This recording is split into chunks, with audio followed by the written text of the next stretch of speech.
New ইয়র্কের সবচেয়ে বড় প্রাইভেট রিসার্চ ইউনিভার্সিটির করিডোর দিয়ে হাঁটছে যারা এবং আরশি। দুজনের হাতে এক গাদা নোটস আর বইপত্রে ঠাসা। 12টায় ক্লাস শুরু হয়েছে আর শেষ হতে হতে বিকেল 4টে। যারা হাতঘড়িতে সময় দেখল, তারপর ফিরে চাইল আরশির দিকে। প্রসঙ্গ টেনে বলল, ভাগ্যিস তখন মেহমেদ আঙ্কেল গাড়ি করে পৌঁছে দিয়ে গেলেন, নয়তো আজ আর কুইজে টুইজে পার্টিসিপেট করা হতো না আমাদের। আন্টি আবার ব্যাগে করে লাঞ্চও প্যাক করে দিয়েছেন। ভাবা যায়, তোর শাশুড়িমা কত ভালো না রে।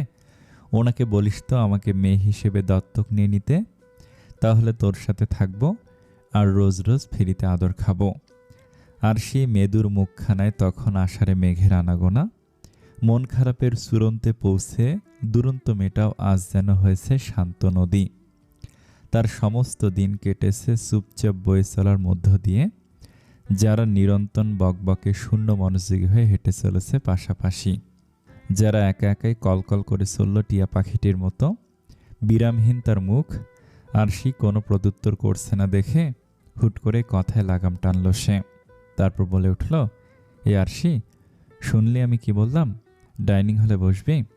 এবারও রমণী উদাস, নিশ্চুপ তার কৌতূহল বাতিক। প্রশ্ন পাল্টা তো দূর, হুহাটুকু করল না।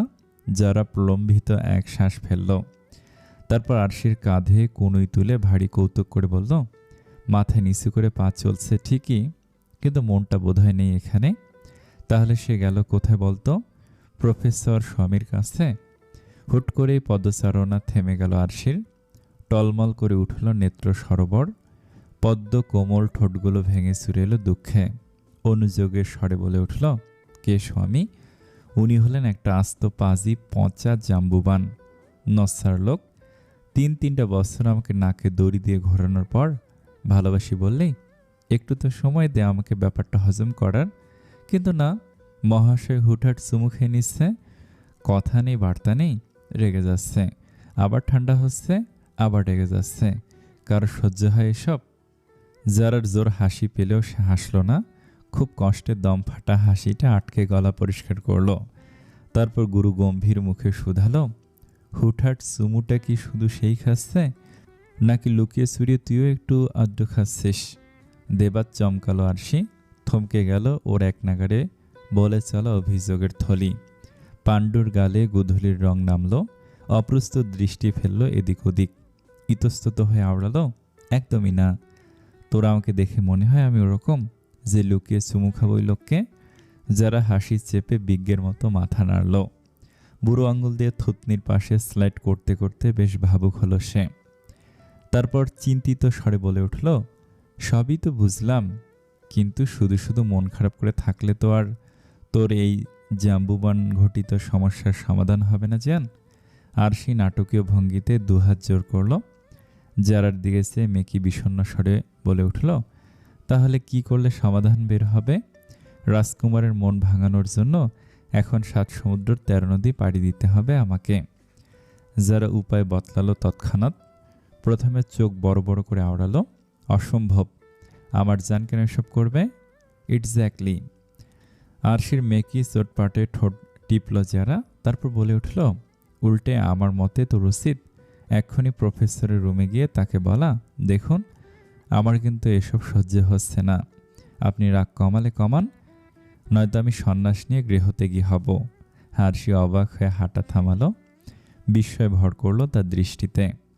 তারপর অসহায় স্বরে বলল, ফট করে তো বলে দিলি গৃহত্যাগী হব, কিন্তু গৃহত্যাগী যে হব সে উঠবোটা কোথায়? যারা নিরুদ্বেগ উত্তর এলো সাথে সাথে, কেন ডোরমে গিয়ে উঠবে? ডোরমের কথা শুনে চোখ মুখ কুঁচকে উঠল আরশির। প্রফেসরের বউ হিসেবে ডিসকাউন্ট না পেলেও ফ্রেশার হিসেবে ডিসকাউন্ট তো পেয়েই যাবে ড্রমে ওঠার। তাহলে আর চিন্তা কিসের? কিন্তু পরক্ষণেই ভুরু কুঞ্চিত করে বলল, এক সেকেন্ড, তোদের বাসা থাকতে রাগ করে আমি ডর্মে উঠতে যাব কেন? তুই একা উঠবি নাকি? আমিও তো উঠবো তোর সাথে। বেস্ট ফ্রেন্ডের মন খারাপ মানে আমার মন খারাপ, গট ইট জান। দুই বান্ধবী থেমে রইল না, সাজিয়ে গেল শেহজাদকে বলার জন্য একের পর এক লাইন। যারাও থাকবে শুনে আরশি যেন একটু বল পেল। জোর দিয়ে বলল, হ্যাঁ ডর্মে গিয়েই উঠবো। গুড। তারপর বলবি, আপনার মুখও দেখব না। সাথে স্নোবলকে দিয়ে আপনার সবগুলো চার্জারের কেবল কেটে ফেলবো। ঠুসঠাস চুমুটুমু তো একদম খেতে দেব না। এ পর্যায়ে আরেক দফা থতমত খেলো আরশি। পা জোড়া থেমে রইল পোর্সেলিন টাইলসের মেঝেতে। তারপর দাঁড়িয়ে থেকে ফিরে চাইল জারার দিকে। ওভার কোডের ওপর দিয়ে কোমরে হাত রেখে বলল, তুই কিন্তু মেন টপিক থেকে সরে যাচ্ছিস যারা। আমরা কি নিয়ে আলোচনা করছিলাম? ওই নস্যার পাজি পচা জাম্বুবানকে নিয়ে। সেখানে চুমুর মতো এত মিষ্টি আদর আদর জিনিস নিয়ে আসলে তো চুমুরও অপমান। ওই খিটখিটে বুড়োর সাথে যায় নাকি এসব? যারা প্রত্যুত্তরে কিছু বলতে গিয়েও সামনে তাকিয়ে থামল। চোখের ইশারা চুপ করতে বলল আরশিকেও। কিন্তু সে পাবলিক চুপ করার নয়, অভিযোগ আর অনুযোগের স্তবক আওড়ে গেল শেহজাদের নামে। এই যে আজ ওনার ক্লাস ছিল না, তারপরে কি পারতেন না আমার সাথে একবার এসে একটু কথা বলতে, বা কাউকে দিয়ে আমাকে ডেকে পাঠাতে? কিন্তু না, তা তো উনি করলেনই না। উল্টা আমি যখন তার রুমে যেতে চাইলাম তখন স্টাফকে দিয়ে সাপ বলে পাঠালেন অনুমতি নেই, সে ব্যস্ত। ঠোঁট কামড়ে হাসি চাপলা যারা আনত মুখে অপেক্ষা করলো আরশির বড়সড় চমকটা পাওয়ার। হলো তাই। কথাগুলো বলে মাথা ঘোরানোর সঙ্গে সঙ্গে আরশির নাকটা গিয়ে প্রবল ধাক্কা খেলো শক্ত কিছুর সাথে। সিটকে পড়ার আগেই বাহু আগলে ধরল মজবুত একটা হাত। পরপর হ্যাঁচকা টানে বুকের সাথে মিশিয়ে শুধালো, খিটখিটে বুড়োর ব্যস্ততার জন্য আই এম সরি। তাই বলে যখন ডেকে পাঠালাম তখন দেখা না করে চলে যাওয়ার মানেটা কি মিসেস শেহজাদ? প্রবল বিষয়ে কৃষ্ণকালো অক্ষী কোটর ছানাবড় হলো আরশির। শেহজাদের পরুষ স্বরে বেমালুম ভুলে বসল খানিক আগের অভিমানী রমণীকে। বিস্ময় কমতে কল্পনালোক মনে হলো সবটা। তবে কি কল্পনা এলো শেহজাদ? তন্দ্রালু স্বরে জানালো, কেন দেখা করবো আপনার সাথে? আর মুখের ওপর পাষাণ পুরুষের মতো সামনে আসতে বারণ করে এখন প্রেমিক সাজার কারণ? অভিমান করেছ? আর সে চোখ নামালো, গাল ফুলিয়ে বলল, অভিমান নয়, অভিমান করলে তো কথা বলা উচিত না। কিন্তু আমি যেহেতু কথা বলছি তার মানে আপনার বুঝে নিতে হবে। বাকি কথাটুকু কেড়ে নিল শেহজাদ। বৃদ্ধা আর তর্জনী আঙুলের মাঝে রমণীর চিবুক তুলে ফেরালো নিচের দিকে। তারপর বেশ প্রশ্রয় স্বরে বলল, বুঝে নিতে হবে, অভিমান আর নেই এখন। উফ, ফাইনালি আমাদের প্রেমটা তার মানে হচ্ছে। Am I right madam? মুহূর্তে অরক্তিম হলো ঝড়া বেলির মতো স্নিগ্ধ মুখখানা। ওই সমুদ্র সম নীল চোখে চোখ রাখতে আর সে হাঁসফাঁস করে উঠে বলল, মোটেই না, আপনার উপর হওয়া প্রচুর রাগটা এখনও আছে, একটুও কমেনি। কেন তখন ওভাবে বেরিয়ে গেলেন বাড়ি থেকে? বাবা কত কষ্ট পেয়েছেন আপনি জানেন? আজ কিন্তু আমার সাথে আপনিও সমান দোষী। ভুলে গেলেন সে কথা? শেহজাদের স্বভাব সুলভ ভারী স্বর উদ্বেগী হলো। কাতর প্রেমিকের মতো প্রশ্ন করলো, বেশ, তাহলে তুমি বলে দাও, এই দোষী পচা পাজি জাম্বুবানের তার বউয়ের রাগ ভাঙানোর জন্য কি কি করা উচিত? শেহজাদের কাতর কণ্ঠে রমণীর মনে কড়া নানল সদ্য বয়সন্ধির প্রেম। লাজুক লাজুক চাহনি ঘাড় ফেরাতেই কানের পাশে সেই পরিচিত মুখটা ফিসফিস করে আওড়ালো, আপাতত হাজারখানেক সুমো আর বাকি আদর বাসা গিয়ে চলবে? হৃদ প্রকোষ্ঠে হার্টবিট মিস হলো আরশির। ভীষণ লজ্জায় কাবু হলো অন্তঃপট। অলিন্দের গতি দীর্ঘশ্বাস আর বিষণ্ণতায় হারিয়ে ছুটতে লাগলো চঞ্চলা কিশোরীর মতো। তখনই বহুদূর থেকে যেন ভেসে এলো এক বিরাগী নারী কণ্ঠ। ইংরেজিতেই বলল, মিস আরশি, আপনি ঠিক আছেন? কী সব বলছেন তখন থেকে নিজের মতো করে। আরশির হুঁশ ফিরল যেন। সামনে তাকে সম্মুখীন হলো প্রবল অসন্তুষ্ট মুখে দাঁড়িয়ে থাকা মিসেস বেলার। গোলগাল রুষ্টপুষ্ট মুখখানা হতাশে আওড়ালো, মিস আরশি, আমার মনে হয় আপনি ডিপ্রেসড। কতক্ষণ ধরে ডাকছি শুনছেনই না? কাইন্ডলি ভালো একজন ডক্টর দেখান। আপনি ক্লাসেও আজকে বেশ অমনোযোগী ছিলেন। একজন ইন্টারন্যাশনাল স্টুডেন্ট হিসেবে আপনার থেকে অনেক বেশি এক্সপেকটেশন রাখি আমরা। সেখানে আপনি। মিসেস বেলার বাকি প্রশ্নগুলো আর কর্ণধার অবধি পৌঁছালো না আরশির। কেমন ধোঁয়াশার মতো লাগলো সেসব।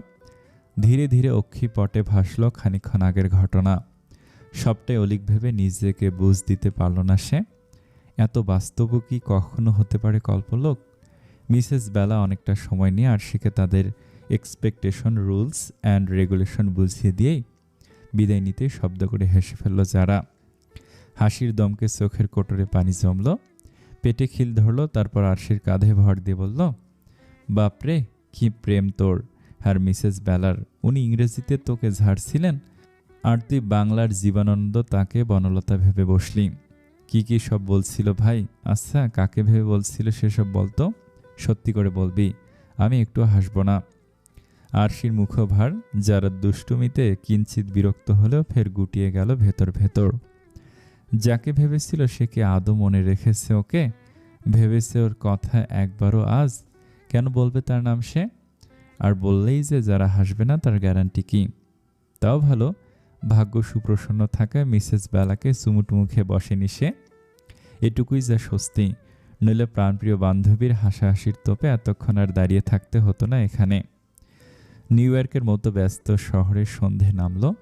হাজারখানেক ডিজিটাল বিলবোর্ড আর আর্কিটেকচারাল লাইটিংয়ে উদাসীনতা হারালো পথিকদের ক্লান্ত চোখ। রাস্তার দুপাশে সোডিয়াম আলোয় চিকচিক করে উঠল পেঁজা তুলোর মতো বরফের স্তূপ।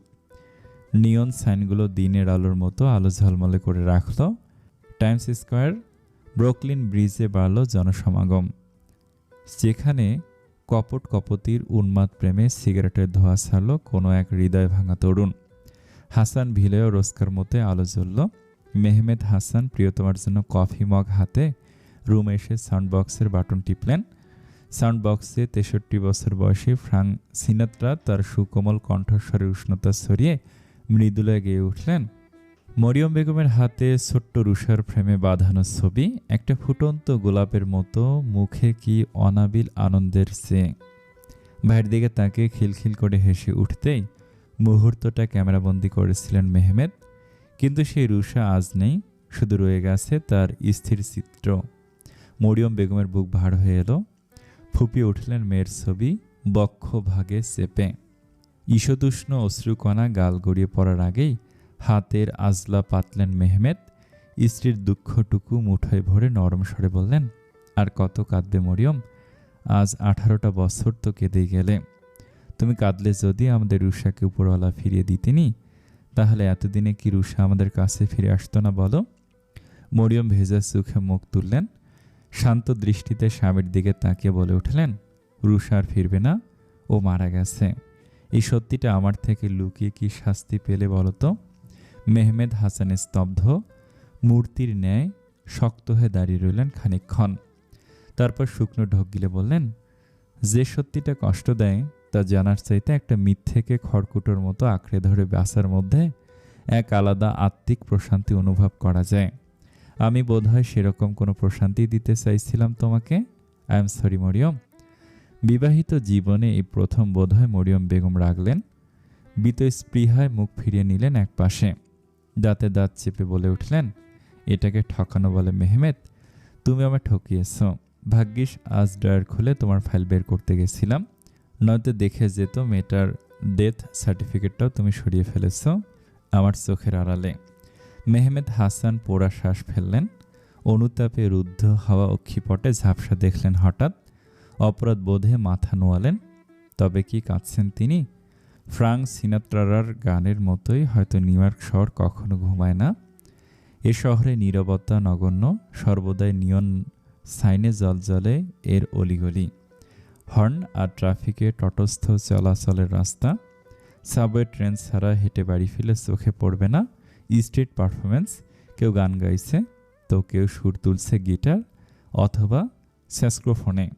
যারা বিকেলে মিসেস লরেন্সের সাথে দেখা করতে গিয়েছিল, চাকরির প্রথম দিনে থাকতে না পারার সীমাহীন লজ্জা যখন সে পদদস্ত, তখন মিসেস লরেন্স হেসে বলেছিলেন, it's okay dear. Ayaan phone করে আমাকে জানিয়েছিল যে তুমি আজ হয়তো আসতে পারবে না। আমি সেভাবে অন্য টিচারদের শিডিউল করে দিয়েছি, কিন্তু আগামীকাল ঠিক টাইমে চলে এসো, কেমন? তোমার স্টুডেন্টরা নতুন টিচারকে দেখবে বলে মুখে আছে। তুমি আসলে ওদের সত্যি খুব ভালো লাগবে। দাঁড়িয়ে গান শুনতে শুনতে মনে মনে স্মিত হাসলাম। এটা একহারা মুখটা ম্যাগনোলিয়া ফুলের মতোই স্নিগ্ধ লাগলো আলো আধারির মধ্যে। ঝিরি ঝিরি তুষার কণায় ঢেকে দিতে চাইল লাজবন্তীর মেদুর আদল। অন্তঃস্থলে বইল বসন্তের হাওয়া। তখনই কানে এলো এক ঋণঋণে মেয়েলি কণ্ঠ, হাতে গিটার, ইংরেজিতে আবদার করে বলল, ম্যাম আপনি গাইবেন আমার সাথে? যারা চমকানো দৃষ্টিতে চাইল মেয়েটির দিকে। সবাই হাততালি দিতে ভারী লজ্জায় পড়ে গেল বেচারি।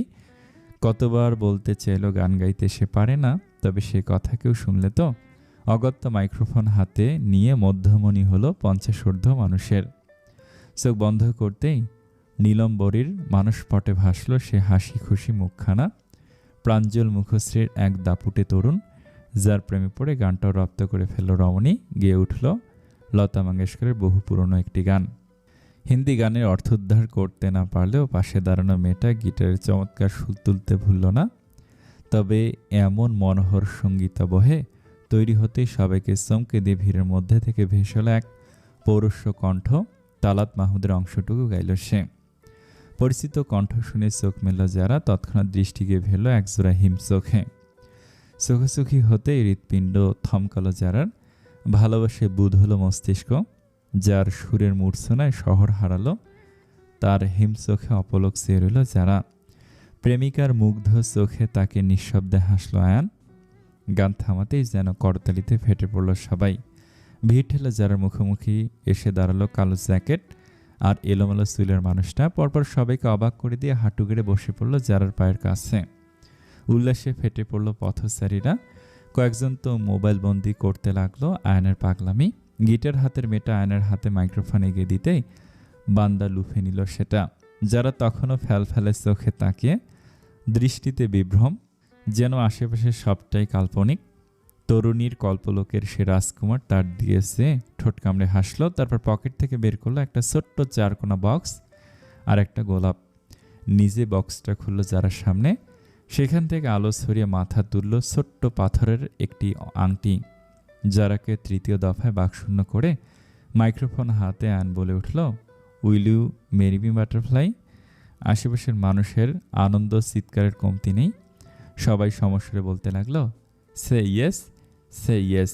বিষয়ভূতের মতো কতক্ষণ সে থেকে ঝরঝর করে কেঁদে ফেলল শক্তপোক্ত মেয়েটা। সে কি এক অদ্ভুত অনুভূতি।